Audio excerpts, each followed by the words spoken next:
디모데후서 1장 1절에서 5절 교독으로 읽겠습니다. 제가 먼저 1절에 있습니다. 하나님의 뜻으로 말미암아 그리스도 예수 안에 있는 생명의 약속대로 그리스도 예수의 사도된 바울은 사랑하는 아들 디모데에게 편지하노니 하나님 아버지와 그리스도 예수 우리 주께로부터 은혜와 긍휼과 평강이 내게 있을지어다. 내가 밤낮 간구하는 가운데 쉬지 않고 너를 생각하여 청결한 양심으로 조상적부터 섬겨오는 하나님께 감사하고 내 눈물을 생각하여 너 보기를 원함은 내 기쁨이 가득하게 하려 함이니 다 같이 이는 네 속에 거짓이 없는 믿음이 있음을 생각함이라. 이 믿음은 먼저 네 외조모 루이스와 내 어머니 유니게 속에 있더니 네 속에도 있는 줄을 확신하노라. 아멘. 오늘은 12월의 첫날이자 새벽 예배 말씀으로 디모데후서를 시작하는 날입니다. 참고로 이 디모데후서는 다음 주 목요일까지 보고 금요일부터는 다시 욥기를 보게 됩니다. 오늘 본문 말씀은 디모데후서의 시작 말씀이고요. 편지의 서론에 해당하는 부분입니다. 원래 서신서, 즉 편지를 이해하기 위해서는 누가 누구에게 쓴 편지인가 하는 것을 먼저 짚어봐야죠. 자, 1, 2절 말씀 보시면은 하나님의 뜻으로 말미암아 그리스도 예수 안에 있는 생명의 약속대로 그리스도 예수의 사도된 바울은 사랑하는 아들 디모데에게 편지하노니 하나님 아버지와 그리스도 예수 우리 주께로부터 은혜와 긍휼과 평강이 내게 있을지어다 말씀하죠. 자, 지금 이 편지를 쓴 사람은 그리스도 예수의 사도된 바울이고요. 편지를 받는 사람은 사랑하는 아들 디모데입니다. 그리고 우리가 편지를 더 잘 이해하기 위해서 생각해야 할 것은 그 편지를 쓰게 된 배경이나 상황을 살펴보는 것이겠죠. 특히 이 디모데 후서는요, 앞에 있는 디모데 전서와는 상황이 많이 다른데 바울이 디모데 전서를 쓸 때는 자유인으로서 편지를 썼었습니다만 이번에 디모데 후서를 쓸 때는 감옥에 갇힌 상황이거든요. 말씀에 나오는 그대로 말하자면은 바울은 지금 감옥에 갇혀 있고 사슬에 매여 있는 겁니다. 그래서 바울은 자신의 죽음을 예감하며 그의 마지막 편지를 쓰고 있었던 거예요. 자, 그렇게 바울이 겪고 있는 지금의 상황을 생각하시면서 1절 말씀을 다시 보시면 좀 더 새롭게 와 닿는 표현이 있을 겁니다. 그것은 바로 1절 중간 부분에 그리스도 예수 안에 있는 생명의 약속대로인데요. 지금 죽음을 앞둔 바울이 생명을 말하고 있는 겁니다. 즉 복음이 주는 생명, 하나님이 약속하신 생명이 그리스도 안에 있다는 거예요. 그래서 바울의 상황은 이제 죽음을 앞두고 즉 자신의 삶의 끝을 기다리고 있지만 그 끝에서 시작을 바라보는 거예요. 또 다른 시작을 기대하고 이야기하고 있습니다. 그리고 바울은 디모데를 생각합니다. 오늘 본문을 보면 비슷한 말이 계속 반복돼요. 그것은 바로 생각한다라는 표현입니다. 3절을 보시면 너를 생각하여, 4절에는 내 눈물을 생각하여, 5절에는 네 속에 거짓이 없는 믿음이 있음을 생각함이라. 이렇게 바울은 반복해서 디모데를 생각하고 있음을 말하고 있습니다. 즉 바울은 디모데를 생각하며 자신의 유언과도 같은 이 마지막 편지를 전하고 있습니다. 그리고 우리는 이 편지를 통해서 바울이 생각하는 디모데를 생각해 보려고 합니다. 자, 바울이 생각하는 디모데. 디모데는 바울에게 어떤 사람일까요? 첫 번째로 생각할 수 있는 것은 디모데는 감사가 되는 사람이라는 사실이에요. 3절 말씀이었죠. 내가 밤낮 간구하는 가운데 쉬지 않고 너를 생각하여 청결한 양심으로 조상적부터 섬겨오는 하나님께 감사하고. 자, 바울은 밤낮 기도를 하는데 쉬지 않고 디모데를 생각하며 기도를 한다는 거예요. 누구에게 기도를 합니까? 바울 자신이 청결한 양심으로 섬기는 하나님이죠. 자신뿐만 아니라 자신의 조상적부터 대대로 섬겨오는 하나님, 그 하나님께 바울은 기도하며 감사하고 있습니다. 이게 한마디로 바울에게 있어서 디모데가 하나님에 대한 감사의 제목이 된다는 것인데요. 이것은 곧 하나님이 나를 위해서 하신 일이나 하나님이 나에게 베푸신 은혜가 아니라 다른 누군가가 하나님에 대한 감사의 제목이 된다는 거예요.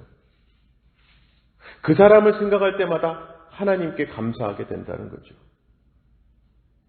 자, 디모데가 바울에게 어떤 사람인가 에서 두 번째로 생각할 수 있는 것은요, 디모데는 기쁨이 되는 사람이라는 겁니다. 4절이었어요.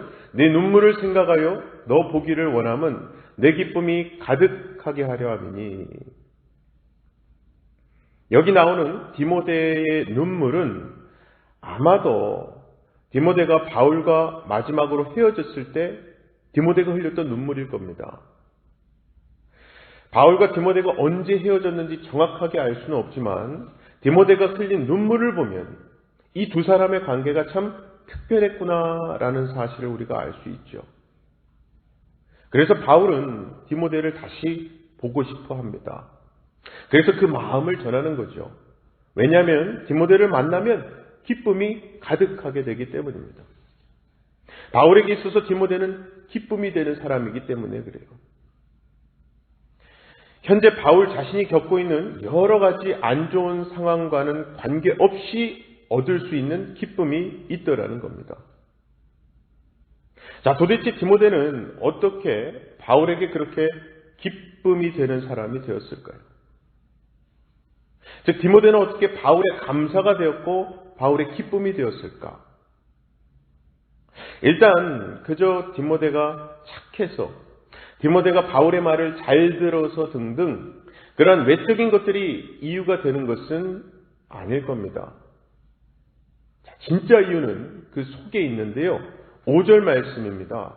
이는 네 속에 거짓이 없는 믿음이 있음을 생각합니다. 이 믿음은 먼저 네 외조모 로이스와 네 어머니 유니게 속에 있더니 내 속에도 있는 줄을 확신하노라 말씀했죠. 이 말씀에서 시작 부분에 이는이라고 하는 것은 이유를 말하는 건데 디모데 속에 있는 거짓이 있는 믿음, 바로 그 믿음이 이유가 된다는 거예요. 즉 외적으로 디모데가 뭔가를 하고 안 하고 어떤 말을 잘 듣고 안 듣고 하는 그런 외적인 기준이 아니라 하나님이 하신 일의 결과라고 할 수 있는 디모데 속에 있는 믿음, 그 믿음이 이유였던 겁니다.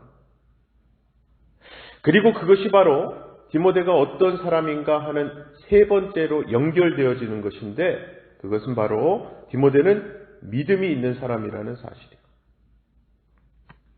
정말 디모데에게는요, 거짓이 없는 믿음이 있었기에 바울에게 감사의 제목이었고 기쁨의 이유가 되었습니다. 무엇보다 이 믿음이 있는 것은요, 다른 두 가지죠. 감사와 기쁨의 이유가 되었거든요. 즉 바울이 디모데의 눈물을 생각하며 쉬지 않고 디모데를 생각할 때마다 하나님께 감사할 수 있었던 것은 하나님께서 지금의 디모데를 만드셨기 때문입니다. 하나님의 뜻과 하나님의 인도하심으로 디모데가 여기까지 온 것이기 때문에, 그리고 디모데가 이러한 진실한 믿음을 가지게 된 것은 5절 말씀대로 어려서부터 외할머니와 어머니로부터 하나님 말씀으로 양육을 받았고 때가 되어서 복음을 듣고 믿었기 때문입니다. 무엇보다 그 모든 과정 가운데 하나님의 은혜와 긍휼, 평강이 함께했기 때문에 가질 수 있었던 믿음인 거예요. 그래서 디모데 속에 있는 이 믿음은요, 여러 가지 핍박이나 반대에 부딪혀도 흔들리지 않습니다. 그 믿음이 날마다 하나님을 신뢰하는 가운데 결단하며 살게 하기 때문입니다. 이게 너무나도 중요한 이유는 우리는 보통 외적인 것, 겉으로 드러나는 모습에 마음을 빼앗기곤 합니다만 그 모든 것보다 우선되어야 하는 것은 내 속에 믿음이 있느냐 하는 것이기 때문에 그래요. 즉 다른 모든 것의 이유가 되는 믿음, 믿음 말입니다. 뒤집어서 보면 다른 사람에게 기쁨이 되는 것, 다른 사람에게 감사가 되는 것, 이 모든 것은 가장 먼저 진정한 믿음을 가지고 있을 때 가능한 일이라는 거죠. 이러한 믿음이 없이는 외적인 행위와 믿음이 없는 그 모든 수고는 헛된 거예요. 헛된 거. 그러므로 우리가 가장 먼저 해야 할 일은요, 나에게 믿음이 있는지를 살피는 것이겠죠. 물론 우리는 모두 다 참 부족합니다. 솔직히 나의 믿음에 대해서도 상황에 따라 기분에 따라 오락가락 하잖아요. 자, 그런데 디모데도 처음부터 그런 믿음의 사람이었을까요?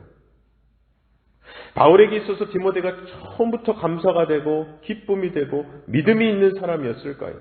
아니거든요.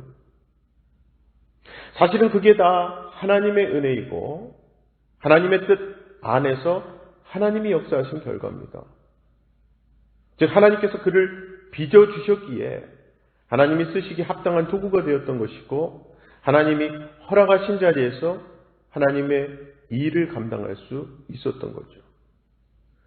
정말 만약에 처음부터 바울이 자기 눈높이에 따라 디모데를 보고 판단했더라면은 디모데는요 늘 부족한 사람이고 늘 걱정거리고 늘 믿음이 연약한 사람이었을 겁니다. 하지만 바울의 감사와 기도, 칭찬과 격려가 있었기 때문에 디모데가 바울의 영적인 아들로서 자라갔고요. 때가 되었을 때에 자신의 자리에서 하나님이 맡기신 일을 감당할 수 있었던 겁니다. 우리도 역시 여전히 부족함이 많고 다른 사람에게 어려움을 줄 수 있는 사람들입니다. 정말 서로를 있는 그대로 본다면 기쁨이 되기보다는 불평과 한숨거리가 될 수 있죠. 마음의 어려움들이 될 수 있어요. 하지만 우리가 주목해야 할 것은 그 안에 있는 믿음이거든요. 그러므로 겉모습에 마음을 빼앗기지 마시고 하나님이 그 사람 안에 허락하신 믿음을 바라보시기 바랍니다. 서로의 믿음이 자라나는 과정에서 어려움을 만나더라도 서로 용납하고 기다려주고 격려하며 사랑으로 대하는 것이죠. 우리가 그런 마음으로 서로를 감싸주고 서로의 부족함을 채워간다면 하나님께 기쁨이 되는 사람으로, 하나님께 감사가 되는 사람으로, 하나님께 믿음이 있는 사람으로 성장하게 될 줄로 믿습니다. 그러기 위해서 누군가에 대해 먼저 감사하는 사람이 되시고 다른 누군가에 대해 먼저 기뻐하는 사람이 되시며 누군가에 대해 먼저 믿어주는 사람이 되시므로 나를 통해서 하나님이 역사하셔서 누군가를 하나님의 사람으로 빚어가시는 역사를 경험하시는 저와 여러분 다 되시기를 주님의 이름으로 간절히 축원합니다. 시간 두 가지 기도 제목 놓고 기도하실 때에 나로 인해 생명의 복음이 전해지므로 우리 삶 가운데 사람을 살리는 역사가 있고 우리로 사람을 낚는 어부가 되게 해달라고 기도합시다. 두 번째는요, 벌써 올해의 마지막 달인 12월의 첫날입니다. 교회 모든 위원회와 사역팀이 2021년을 감사와 기도로 잘 매듭짓고 내년 사역을 준비할 수 있도록 기도 부탁드립니다. 함께 기도하겠습니다. 사랑의 아버지 하나님 감사합니다. 오늘 주신 말씀을 통해서 우리로 생각하고 돌아볼 수 있는 기회와 은혜를 주시니 감사합니다. 사도 바울이 디모데를 바라볼 때에 그의 어린 나이와 겉으로 보이는 연약함을 본 것이 아니라 하나님이 그에게 허락하신 믿음을 봄으로써 디모데가 바울에게 있어서 기쁨과 감사와 믿음의 기도 제목이 될 수 있었듯이 우리 또한 누군가를 바라보고 부대끼며 살아갈 때에 그 사람의 겉모습과 행동이 아닌 하나님이 그 사람에게도 허락하신, 은혜로 허락하신 믿음을 바라보고 그것이 감사와 기쁨의 기도 제목이 되게 하여 주시옵소서.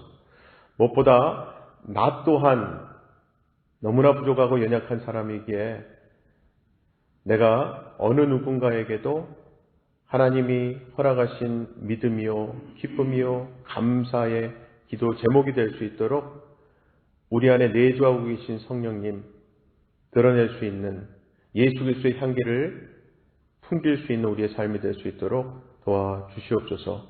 그리하여 우리가 생명과 복의 통로들이 되고 사람을 살리는 역사가, 사람을 낚는 어부의 역할과 사역이 끊이지 않는 우리 삶이 될 수 있도록 축복하여 주시옵소서. 특별히 올해의 마지막 달 12월을 하나님 은혜 가운데 기도로 시작하게 하시니 감사합니다. 우리 교회 각 사역위원회와 사역팀들을 축복하셔서